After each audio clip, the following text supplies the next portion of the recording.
Assalamualaikum warahmatullahi wabarakatuh dan salam olahraga. Bertemu kembali dengan saya Atep Ridwan selaku pengampu mata pelajaran PJOK.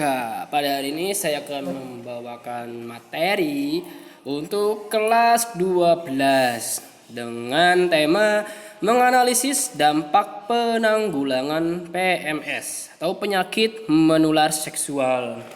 Oke, materi ini saya ambil dari BSE, buku sekolah elektronik kelas 12 SMA, kurikulum 2013. Dan saya harap tentunya pada kesempatan kali ini kalian yang lagi daring ini bisa dalam keadaan sehat walafiat, baik sehat fisik, rohani dan sehat kuotanya juga ya, karena daring ya alternatifnya kita kebanyakan menggunakan kuota. Makanya hari ini kita bahas untuk materi PMS. Nah, agenda pembahasan yang akan kita sampaikan pada kesempatan hari ini yang pertama ada dampak PMS. Jadi kalian tuh harus paham karena kelas 12 karena udah tingkatan sekolah yang paling tinggi di tingkat SMA, jadi kalian harus bisa memahami. Yang kedua, memahami penanggulangan. Kalau tadi dampaknya, yang kedua ini kita akan membahas penanggulangan. Penanggulangan pun ada 3. Yang pertama terhadap diri sendiri, yang kedua terhadap keluarga, yang ketiga terhadap masyarakat. Jadi kalian di sini sebagai agen perubahan atau agen yang akan menunjukkan bahwasanya penanggulangan PMS itu harus seperti ini, seperti ini, seperti ini. Karena kalian sudah dibekali ilmunya, nanti silakan praktekkan di masyarakat. Dan ketiga nanti ada aktivitas siswa. Aktivitas siswa seperti apa? Nanti kita bahas. Let's go. Untuk definisi, apa itu PMS? PMS, penyakit menular seksual, adalah berbagai infeksi ya, yang dapat menular dari satu orang ke orang lain melalui kontak seksual yang disebabkan oleh virus. Nah, jadi ini PMS itu ini berbagai infeksi yang menular dari satu orang ke orang lain melalui kontak seksual disebabkan oleh virus. Nah, ini virus utamanya disebabkan oleh virus ini, berbahaya sekali. Nah, di sini saya akan menyatakan beberapa contoh PMS atau penyakit menular seksual. Yang pertama ada AIDS. Sudah tahu kan AIDS ini udah penyakit yang familiar untuk masalah PMS. Yang kedua ada herpes. Sudah tahu herpes? Apa itu herpes? Yang ketiga ada sifilis. Apa itu sifilis? Atau sirah singa itu apa? Yang keempat gonore. Yang kelima kutil kelamin. Ternyata banyak ya. Padahal ini hanya beberapa. Aduh. Terus sangat penting untuk diperhatikan bahwasanya kontak seksual itu beresiko untuk menyebabkan PMS. Jadi kontak seksual itu sangat beresiko untuk menyebabkan PMS. Namun kita kategorikan lagi ada 2, ada yang aman, ada yang tidak aman. Contoh yang aman itu yaitu adalah abstinensia, yaitu tidak melakukan hubungan seksual di luar pernikahan atau yang kita sebut dengan seks bebas. Lah, itulah merupakan sumber-sumber penyakit seksual. Karena apa? Itu dah melanggar norma. Dan tentunya kenapa dilanggar norma? Karena ada penyakitnya tersebut. Makanya mengapa orang seperti itu pasti penyakitnya itu akan banyak dari yang tadi. Sedangkan yang aman, yang tidak aman ya, yang tidak aman itu kebanyakan kecil, contohnya adalah ciuman. Jadi ciuman itu menganggap aman. Padahal sifilis, herpes, dan rombongan-rombongan yang lainnya itu mereka tuh menular melalui yang pertama darah segar, sperma, dan cairan tubuh. Apa cairan tubuh itu melalui sperma dan darah aja? Enggak. Contohnya aja itu air ludah itu merupakan cairan tubuh. Jadi itu bisa merupakan kontak penular PMS. Jadi so hati-hati ya. Dan bagi kalian yang di luar nikah itulah janganlah, tolonglah jangan mengundang penyakit yang tidak. Jadi kalau kalian seperti ini ya nanti akan merasakan diri. Nanti akan dibahas di belakang tuh ada beberapa dampak-dampaknya. Nah, seberapa bahaya sih PMS itu? Di sini saya akan menyertakan beberapa kriteria dari PMS. Yang pertama itu dari klamida. Penyakit klamida itu sangat berbahaya, dikategorikan sangat berbahaya karena biasanya itu 70% itu perempuan tidak menunjukkan gejala sama sekali atau tidak ada gejala. Jadi mereka tuh tahu tuh udah terinfeksi ini. Aduh. Dan ini sangat berbahaya, menimbulkan kematian. Hati-hati. Yang kedua ada gonore. 40% penderita akan mengalami, aduh salah ketik ini, PRP, penyakit radang pinggul. Nah, penyakit radang pinggul ini nanti akan menimbulkan kemandulan. Aduh. Kemandulan ini nih. Ini jadi sebab-sebab kemandulan kalian bisa dideteksi kalau kalian cek kesehatan terus nantinya. Ya, terus yang ketiga ada hepatitis B. Kategorinya gimana? Sekali terkena penyakit ini tidak dapat disembuhkan meskipun sudah ada vaksin. Kejam sekali kan. Terus yang keempat ada herpes. Herpes itu terasa nyeri dan dapat hilang timbul. Hilang nggak kerasa, tahu-taunya kerasa nyeri aja. Penyebabnya apa? Aduh. Nanti dibahas di selanjutnya.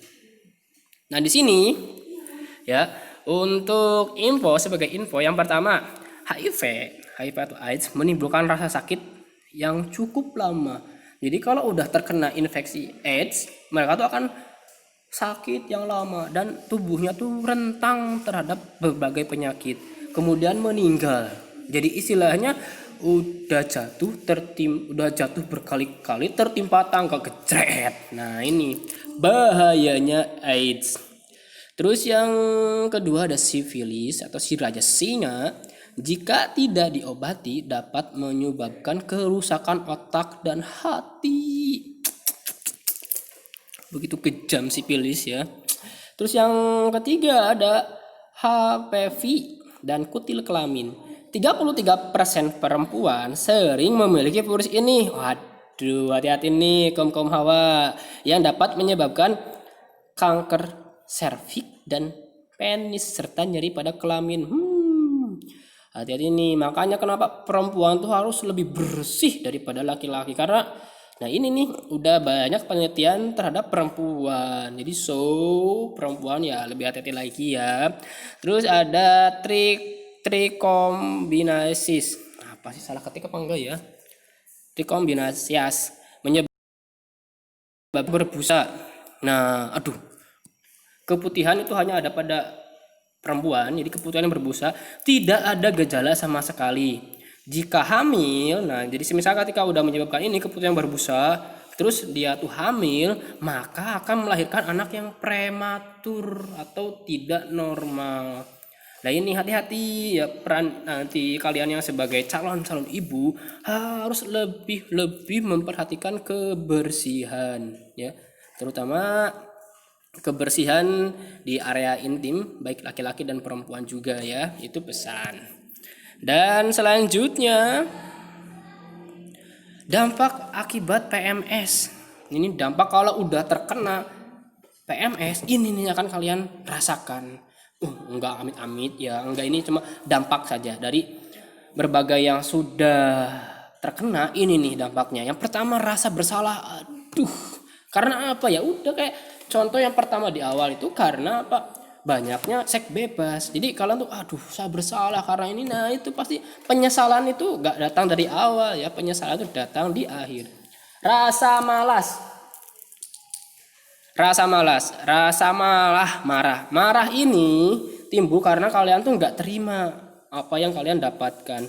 Terus yang ketiga rasa malu. Aduh, malu ya, udah terinfeksi sebenarnya kayak AIDS, sifilis, udah kayak dokter ini kamu terkena ini, aduh pasti menimbulkan rasa malu. Rasa menyesal sudah pasti. Terus stres, dipikir terus karena saya terkena penyakit ini. Dan selanjutnya melemahkan fisik dan mental ya, karena tekanan udah stres, batin, rasa bersalah, malu ya, fisik dan mentalnya tuh drop kamu itu. Dan banyak lagi lainnya ya akibat-akibat dari PMS. Nah, dari berbagai akibat tadi kita masih punya apa ya, cara untuk menanggulangi PMS. Nah, yang harus kalian pahami, yang pertama itu penanggulangan PMS terhadap diri sendiri. Bagaimana sih terhadap diri sendiri? penanggulangannya yang pertama, bersikap setia dengan pasangan. Jadi kalau kalian sudah menikah, setia aja lah, nggak usah cari-cari yang lain. Buat apa cari yang lain? Kalau yang setia itu lebih banyak manfaatnya.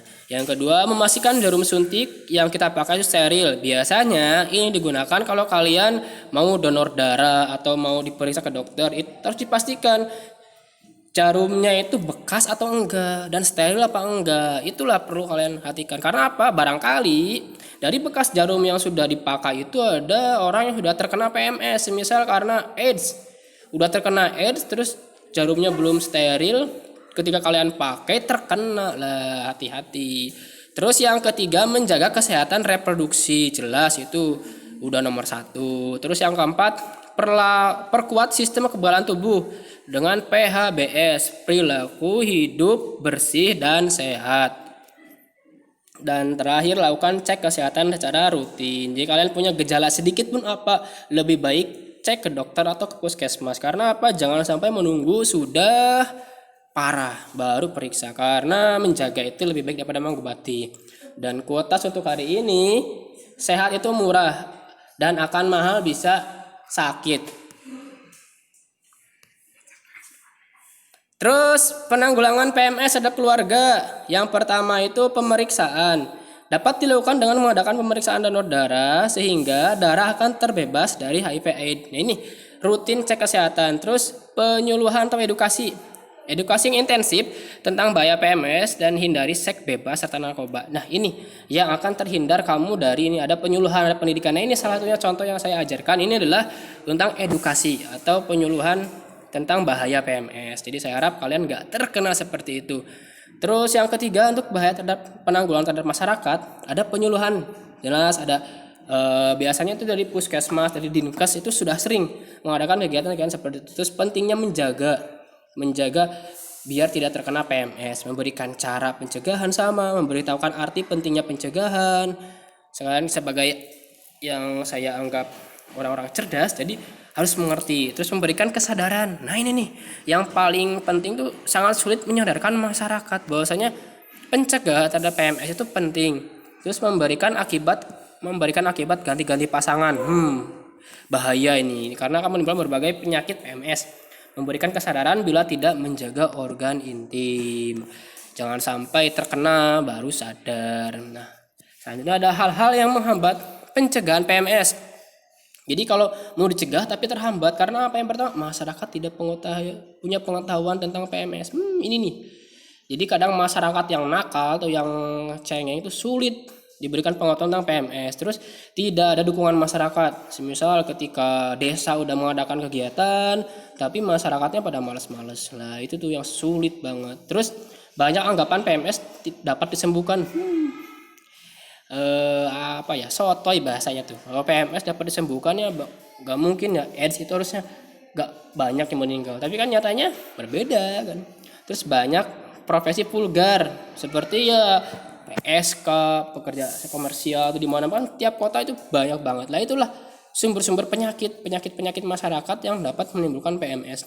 Banyak yang menyepelekan karena udah tahu tapi belum kerasa, banyak menyepelekan. Kalau udah kerasa sih rasakan itu ya. Terus banyak orang yang baru sadar ketika sudah terkena PMS. Nah, penyesalan itu di akhir. Kurangnya motivasi dari beberapa kelompok masyarakat seperti tadi, nggak ada dorongan. Terus pencegah PMS, langkah tepat untuk menghindari PMS. Nah, ini saya ajarkan kali ini biar kalian supaya tetap punya pencegahan yang tepat. Bila kalian suatu hari nanti dapat gejala-gejala, ya dapat dicegah dulu. Jangan sampai kalian terkena. Dan ini di slide terakhir untuk keterampilannya, untuk K4 dari materi yang sudah dijelaskan tadi, kalian membuat artikel 1 lembar tentang pencegahan PMS. Bentuknya boleh Microsoft Word, Corel, Canva, PPT atau komik atau Photoshop dan lainnya, silakan lah. Terserah kalian, kreatif kalian karena udah 12. Pas kelas 12 itu pasti udah lebih kreatif. Diberikan gambar itu akan lebih baik. Jadi artikel kalau diberikan gambar itu lebih menawan lah. Nah, ini untuk alamatnya kirim ke atep084@gmail.com. Format pengirimannya sertakan nama lengkap saja Ya, oke. Deadline-nya itu sampai 1 Agustus 2020. Jadi seminggu lah. Masih banyak waktu untuk kalian kerjakan. Oke. Saya harap jelas. Kalau ada yang kurang jelas bisa ditertanyakan. Dan kurang lebihnya saya mohon maaf. Terima kasih dan wassalamualaikum warahmatullahi wabarakatuh. Salam olahraga.